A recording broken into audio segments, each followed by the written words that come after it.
everybody, and welcome back to another episode of our Magnum OPUS Podcast. Today I have a word of the month for you, and it is something that ties into our music theory trilogy that we completed last week.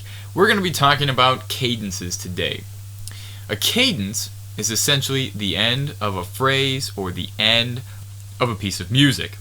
What it is specifically is a two-chord progression that occurs at the end of a phrase.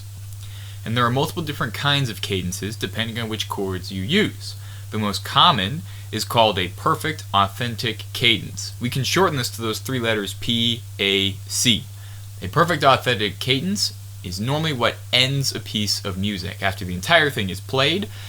And it's called a perfect authentic cadence because it perfectly lines up the piece of music tonically. And a perfect authentic cadence ends with 5 going to 1. And it's perfect if the leading tone in that fifth chord ascends up to Do, if both chords are in what's called root position, and the highest note of the one chord is the tonic of the scale. So what does that mean if everything is in root position?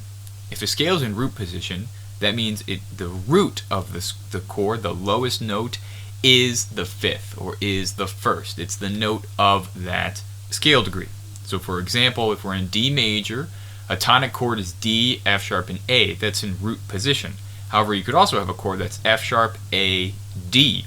This is called first inversion because you take that bottom note and move it to the top. You could also have second inversion if it's A, D, F sharp. Now that is still a major chord, that's still our tonic chord, but now it's in second inversion because you've taken the bottom two notes and moved them to the top of the scale. So a perfect authentic cadence, which is the most common way to end a piece of music, occurs when both the 5 and the 1 chord are in root position. So if we're in the key of D major again, it is A, C sharp, E, and then that 5 chord goes to the 1 chord of D, F sharp, A.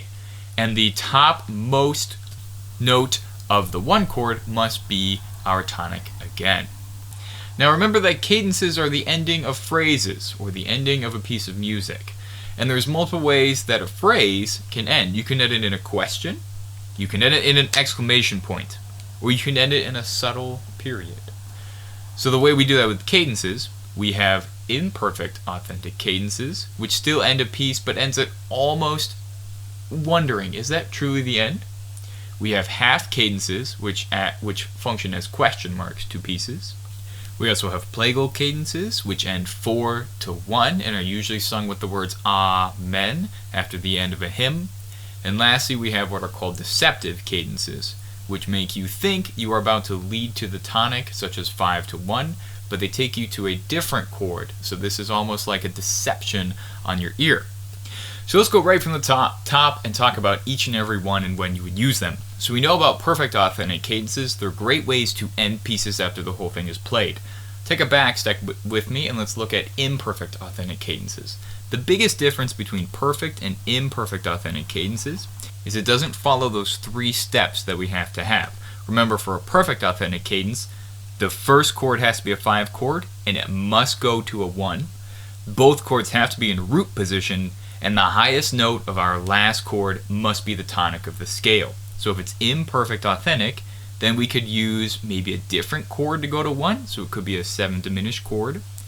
It could be that neither chord is in root position, or that the highest note of our 1 chord is not the tonic. Any of these would create still a nice draw back to our home key, because it would be the tonic that it ends on, but it wouldn't be such a perfect ending that you could breathe a sigh of relief and the song is over. So imperfect authentic cadences are great to use in the middle of pieces when we need to return to home base without giving the sense of finality. Next, let's look at half cadences. So far we've talked about cadences that start on 5 and end on 1, but a half cadence is any chord that leads to 5 and then 5 is the ending. So imagine that you are playing a piece of music and there's a fermata in the middle, and that note in the fermata usually could be considered a half cadence, because what a half cadence does, it leaves a big question mark. Where are you going to go next? Where should you lead? Your ear really strongly wants to lead back to the tonic, but there's multiple possibilities of where you could go. Half cadences are popularly used when before a piece is going to begin its development, which remember development is when you take your main theme of the piece and then expand upon it. Maybe you change rhythm, maybe you invert it, maybe there's a key change or a modulation. And this half cadence helps push you forward toward this new realm of what's coming next.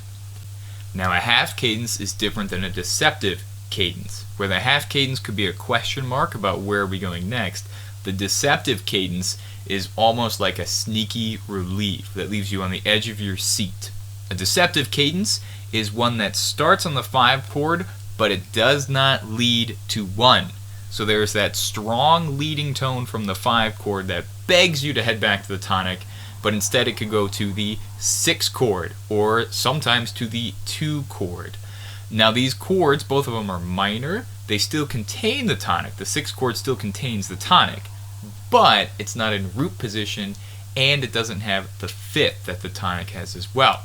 So the deceptive cadence can lead you again, where does this piece want to go? Where perhaps how are we going to get back to the tonic, and leaves you on the edge of your seat wondering.